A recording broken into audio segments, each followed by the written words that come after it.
MCQ 9 is a very popular question with respect to limiting factor. So let's take a look at how we should have analyzed the graph over here. Now take a look at the x-axis. We're having temperature as the variable. So a limiting factor, or the limiting rate itself, could be seen as a condition that actually, when it changes, also changes the biological process that we are investigating.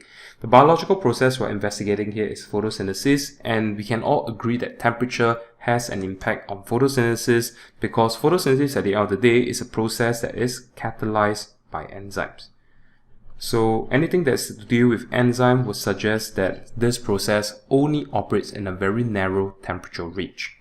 So again, you can see that in either the high, the medium, or the low light intensity, at this field segment here that is now scroll over in yellow, you can see that the rate itself actually changes as temperature comes from 0 towards 20 degrees Celsius.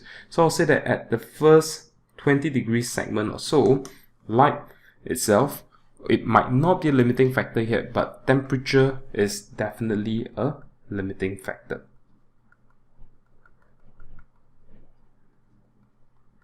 But after a while, at this pink color segment, you can see that while temperature did increase, this graph itself has plateaued for the high, the medium, and the low light intensity. So that suggests that temperature is not a limiting factor.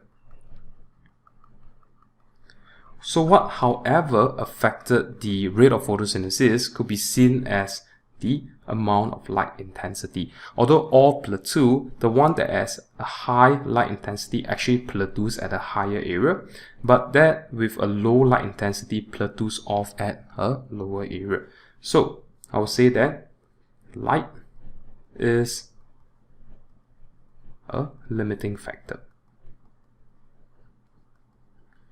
So at point X of the graph itself, temperature is not a limiting factor, but light is a limiting factor. So the option for this is B.